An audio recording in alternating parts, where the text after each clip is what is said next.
സതീശൻ അഹങ്കാരിയാണ്, എനിക്ക് കാല് പിടിക്കാനില്ല. ചെന്ന് ചോദിച്ചിട്ടും കൂടിക്കാഴ്ചക്ക് സമയം അനുവദിച്ചിട്ടില്ല. ആരാ പറയുന്നത്? NSSന്റെ സെക്രട്ടറി ആയിട്ടുള്ള സുകുമാരൻ നായർ. സുകുമാരൻ നായരുടെ പ്രസ്താവനയാ, സതീശൻ അഹങ്കാരിയാണ്, എനിക്കാല് പിടിക്കാനില്ല. UDF സർക്കാർ അധികാരത്തിലേറിയതിൽ പിന്നെ 2 തവണയാണ് മുഖ്യമന്ത്രി VD സതീശനെ കാണാൻ വേണ്ടിയിട്ടുള്ള അപ്പോയിൻമെൻറ്റിന് വേണ്ടിയിട്ട് ശ്രമങ്ങൾ നടത്തിയത്. മുഖ്യമന്ത്രി തീർത്തൊരു കാര്യം പറഞ്ഞു, no no no never never never never ever. പറ്റില്ല, കാണാൻ പറ്റില്ല. സുകുമാരൻ നായരെ മുഖ്യമന്ത്രി സതീശൻ ഗെറ്റ് ഔട്ട് അടിച്ചു, കാണാൻ അവസരം കൊടുത്തില്ല. ഇപ്പം കഴിഞ്ഞ ദിവസങ്ങളിലൊക്കെ UDF സർക്കാർ അധികാരത്തിൽ വന്നതിൽ പിന്നെ സാധാരണക്കാരും അല്ലാത്തവരും വ്യവസായികളും സെലിബ്രിറ്റികളും സമൂഹത്തിൻ്റെ വിവിധ തലങ്ങളിൽ പ്രവർത്തിക്കുന്നവരും മതസംഘടനകളുടെ സാമുദായിക സംഘടനകളിൽ പ്രവർത്തിക്കുന്നവരും ഒക്കെ അങ്ങനെ വിവിധ മേഖലകളിലുള്ള ആളുകൾ, എനിക്ക് തോന്നുന്നു ഏറ്റവും അധികം സാധാരണക്കാർ 24 മണിക്കൂറും മുഖ്യമന്ത്രിയുള്ള സമയത്തൊക്കെ മുഖ്യമന്ത്രിയുടെ ഓഫീസ് സജീവമാണ്, ആളുകളെ കൊണ്ട് തിങ്ങി നിറയുകയാണ്. പലരും മുഖ്യമന്ത്രിയെ കാണാൻ വരുന്നത് വെറുതെ ഒന്ന് കാണാൻ, ഒന്ന് അഭിനന്ദിക്കാൻ. അവരാഗ്രഹിച്ച മനുഷ്യൻ മുഖ്യമന്ത്രി കസേരയിലെത്തിയപ്പോൾ അവരുടെ സന്തോഷം പങ്കുവെക്കാൻ. എത്ര ആളുകളാ സാധാരണക്കാരായിട്ടുള്ള ആളുകൾ എത്തുന്നത്. അപ്പോൾ ഇവരൊക്കെ വന്ന് കണ്ടും പറഞ്ഞും സംസാരിച്ചും പോവുകയാണ്. അവിടെ ഈ പറയുന്ന സുകുമാരന് സമയം കൊടുത്തില്ല. സുകുമാരനോട് പറഞ്ഞു, കാണേണ്ട ആവശ്യമില്ല. നിങ്ങളൊന്ന് ആലോചിക്കണം, സതീശൻ മുഖ്യമന്ത്രി ആവാതിരിക്കാൻ അല്ലെങ്കിൽ സതീശനെ മുഖ്യമന്ത്രി ആക്കാതിരിക്കാൻ എന്തൊക്കെ നാറിയ കളികൾ കളിച്ചവനാ ഈ സുകുമാരൻ. ഈ സുകുമാരൻ എന്തൊക്കെ നെറികെട്ട കളികൾ കളിച്ചവനാ.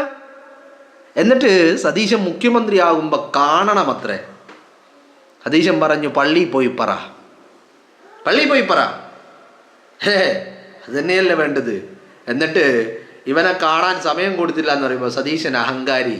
സതീശൻ ആരാണെന്നുള്ളത് കേരളത്തിൻ്റെ പൊതുസമൂഹത്തിന് നന്നായി അറിയാം. ഈ സുകുമാരൻ ആരാണെന്നുള്ളതും കേരളത്തിൻ്റെ പൊതുസമൂഹത്തിന് നന്നായിട്ട് ബോധ്യമുള്ള കാര്യമാണ്. ആരാണ് അഹങ്കാരി, ആരല്ല എന്നൊക്കെയുള്ളതിനെ കുറിച്ച് ഈ സുകുമാരൻ്റെ സർട്ടിഫിക്കറ്റ് ഒന്നും വേണ്ട. അങ്ങനെ സതീശനെ പലതും ആക്കാൻ വേണ്ടി, സതീശനെ വനവാസത്തിന് പറഞ്ഞു വിടാൻ വേണ്ടി, സതീശനെ അടിച്ച് മൂലക്കിരുത്താൻ വേണ്ടി പല കളികളും പല നാറികളും കളിച്ചിട്ടുണ്ട്. എന്നാൽ കേരളത്തിൻ്റെ പൊതുസമൂഹം അതൊന്നും ചെവി കൊടുത്തിട്ടില്ല. നിങ്ങളൊന്ന് ആലോചിച്ച് നോക്കണം.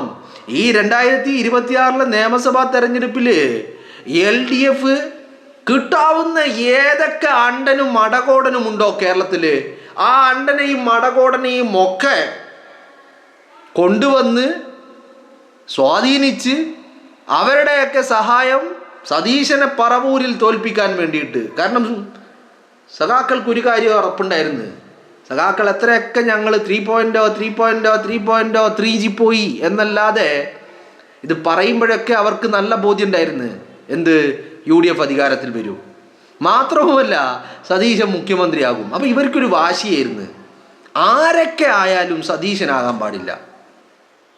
അതിന് വേണ്ടിയിട്ട് സതീശൻ വിജയിച്ചാൽ സതീശൻ തന്നെ ആവുമെന്നുള്ള കാര്യം ഉറപ്പായിരുന്നു. അപ്പം അതിന് വേണ്ടിയിട്ട് ഇങ്ങ് കയ്പമംഗലത്ത് നിന്ന് ഒരാളെ ഇറക്കുമതി ചെയ്തു പറവൂരിലേക്ക്. കുഴപ്പമില്ല, നമുക്കതൊന്നൊരു വിഷയമില്ല. കയ്പമംഗലത്ത് നിന്നല്ല, സാക്ഷാൽ പിണറായി വിജയൻ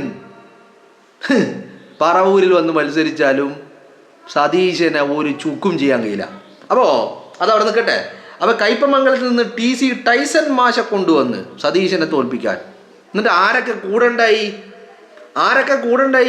കൂടെ RSS ഉണ്ടായി, SDPI ഉണ്ടായി, SNDP ഉണ്ടായി, NSS ഉണ്ടായി.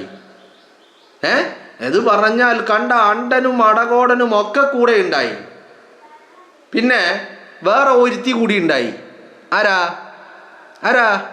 ഈ ഫോട്ടോ എടുത്തിട്ട് കാണുന്നവരുടെ കൂടെ ഒക്കെ ഫോട്ടോ എടുക്കുക, എന്നിട്ട് അവൻ തോണ്ടി അവനെന്നെ മാന്തി എന്ന് പറയുന്ന ഒരുത്തി ഉണ്ടല്ലോ, അവളും ഉണ്ടായി. ടൈസന് വേണ്ടിയിട്ട് വോട്ട് ചോദിക്കാൻ, ടൈസന് വേണ്ടിയിട്ട് പ്രചരണം നടത്താൻ അവളും ഉണ്ടായി. എന്നിട്ട് ഇവളെന്താ ചെയ്തേ? ഇവള് വി ഡി സതീശൻ മുഖ്യമന്ത്രിയായി സത്യപ്രതിജ്ഞ ചെയ്യുമ്പോൾ അവിടെ വന്നിട്ട് ഫോട്ടോ എടുത്തിട്ട് തന്ത എത്രനാണെന്ന് ഞാൻ ചോദിക്കുന്നില്ല. സർട്ടിഫിക്കറ്റിൽ എഴുതിയ അതേ തന്ത തന്നെയാണോ, അയാളുടെ ചോര തന്നെയാണോ ശരീരത്തിൽ ഓടുന്നത് എന്ന് ഒരു DNA ടെസ്റ്റ് നടത്തി നോക്കുന്നത് നല്ലതാ. കാരണം സർട്ടിഫിക്കറ്റിലുള്ള ആളുടെ ചോരയായിരിക്കില്ല ശരീരത്തിലൂടെ ഓടുന്നത്. അപ്പോൾ അതുകൊണ്ട് അതവിടെ നിൽക്കട്ടെ. അപ്പോൾ അങ്ങനെ എല്ലാ നിലയിലും സതീശനെ എങ്ങനെയെങ്കിലും, ഇപ്പം നമ്മൾ പറയാറില്ലേ, മകൻ്റെ ചാവ് കണ്ടിട്ടാണെങ്കിലും വേണ്ടില്ല മരുമോളെ കണ്ണീര് കണ്ടാൽ മതി എന്ന രീതിയിൽ UDF അധികാരത്തിലെത്തിയാലൊന്നും ഒരു കുഴപ്പമില്ല, പക്ഷേ സതീശൻ കസേരയിൽ എത്തരുത് എന്നുള്ള വാശിപ്പുറത്ത് കിട്ടാവുന്ന അണ്ടനെയും അടകോടനെയും ഒക്കെ കൂട്ടുപിടിച്ച് സതീശനെ തോൽപ്പിക്കാൻ വേണ്ടി പണിയെടുത്ത് അവസാനം എന്തുണ്ടായി? എല്ലാ പണികളും വെറുതെയായി. UDF അധികാരത്തിൽ വന്നു, സതീശൻ മുഖ്യമന്ത്രിയായി. സതീശൻ മുഖ്യമന്ത്രിയാകാൻ വേണ്ടി കേരളം ഒന്നടങ്കം തെരുവിലിറങ്ങി.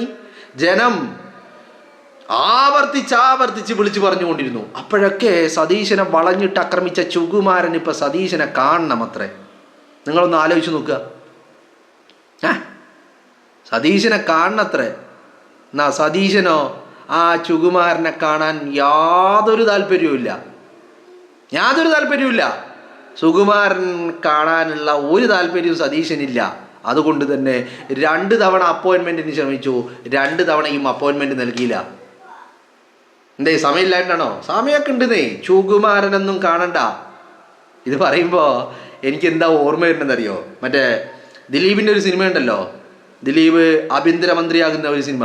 അതിലുള്ള ഒരു സീന് ഈ അപ്പോയിൻമെൻറ്റ് ചോദിക്കുന്ന കണ്ടില്ല, അളിയൻ വന്നിട്ട് പുറത്ത് കാത്തു നിൽക്കുന്ന അവസ്ഥ. അതുപോലെയാണ് ചുകുമാരൻ്റെത്.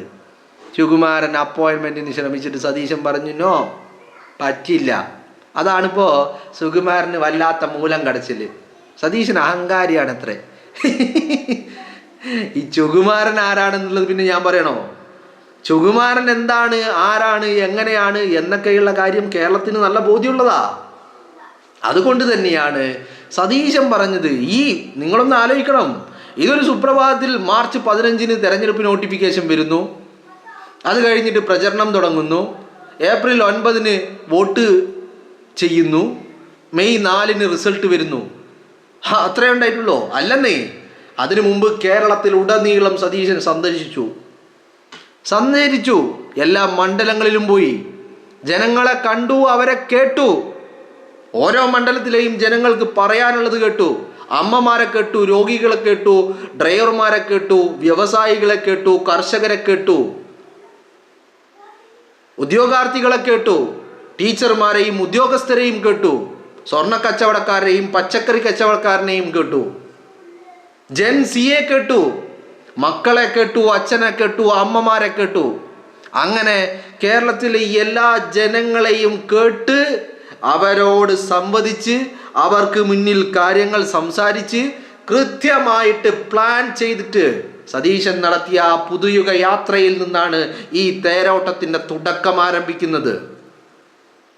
അന്നൊക്കെ സതീശനെ വളഞ്ഞിട്ട് ആക്രമിക്കുക. ഈ വളഞ്ഞിട്ട് ആക്രമിക്കുക മാത്രമല്ല, അതിൻ്റെ ഇടയിൽ ഒരു അവിഹിതം അതിനിടയിൽ നടന്നു. എന്താണ്? ഈ രാത്രി കാലങ്ങളിൽ ഈ പറയുന്ന കള്ളവെടിക്ക് പോകുന്ന ഏർപ്പാടില്ലേ, അതുപോലത്തെ ഒരു അവിഹിതം നടന്നു. അതിനിടയിൽ കൂടി സതീശനെ പൊതുശത്രുവാക്കി പ്രഖ്യാപിച്ച് സതീശൻ ശത്രു എന്ന ഒരൊറ്റ കാരണം മാത്രം, സതീശനെ ശത്രു സ്ഥാനത്ത് നിർത്തിയിട്ട് ഈ പറയുന്ന വെള്ളാപ്പള്ളി നടേശനും സുകുമാരനും കൂടിയിട്ട് ഒരു ലയനം, അതിനുവേണ്ടി വരെയുള്ള ശ്രമങ്ങൾ നടത്തി. പക്ഷേ രണ്ടും തമ്മിലടിച്ച് പിരിഞ്ഞു. പക്ഷെ അത് ശ്രമങ്ങൾ നടത്തുമ്പോൾ എന്തേതിൻ്റെ അടിസ്ഥാനം? സതീശൻ ശത്രുവാണ്, രണ്ടുപേരുടെയും പൊതുശത്രുവാണ് എന്നുള്ള മാനദണ്ഡത്തിൻ്റെ മാത്രം അത് അലസി പിരിഞ്ഞു. ആ ലയനം അങ്ങനെ വരെ നടന്നില്ലേ? എന്നിട്ട് ഈ നടേശനും ഈ ചുകുമാരനും ചേർന്ന് സതീശനെ തെറി വിളിച്ചു, വ്യക്തിഹത്യ നടത്തി, അധിക്ഷേപിച്ചു. എന്നിട്ട് ഇപ്പൊ കാണണമത്രേ, ചെലക്കാണ്ട് പോടോ ചുകുമാര. സതീശൻ കേരളത്തിൻ്റെ ആരാണെന്നുള്ളത് ജനത്തിന് നല്ല ബോധ്യമുണ്ട്. ആ മനുഷ്യൻ്റെ നിലപാടുകൾ ജനത്തിൻ്റെ മനസ്സ് തൊട്ട നിലപാടാ, കേരളത്തിൻ്റെ മനസ്സ് ഹൃദയം തൊട്ട നിലപാട്.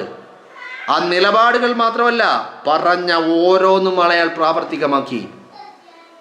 ആ നിങ്ങളൊന്ന് ആലോചിച്ച് നോക്ക്. ഭരണത്തിലേറി 30 ദിവസം കൊണ്ട് കഴിഞ്ഞ 5 വർഷക്കാലം ആ മനുഷ്യൻ പറഞ്ഞ കാര്യം 30 ദിവസം കൊണ്ട് യാഥാർത്ഥ്യമാക്കി കേരളത്തിന് സമൂഹത്തിന് മുന്നിൽ പൊതുമധ്യത്തിൽ വെച്ചു ആ മനുഷ്യൻ എന്നുള്ളതാ. അപ്പം നിങ്ങളൊന്ന് ആലോചിക്കണം എത്രമാത്രം പണിയെടുത്തിട്ടുണ്ട്. എന്നിട്ട് അയാളെ വളഞ്ഞിട്ട് ആക്രമിക്കാൻ നടന്നവർ ഇപ്പം സതീശൻ്റെ അപ്പോയിൻമെൻറ്റിന് വേണ്ടി നടക്കുന്നു. എടോ നാണമില്ലടോ, ഉളുപ്പില്ല ചുകുമാരാ നിനക്കൊക്കെ. ഉളുപ്പ് ഇച്ചിരിയെങ്കിലും ബാക്കിയുണ്ടാ.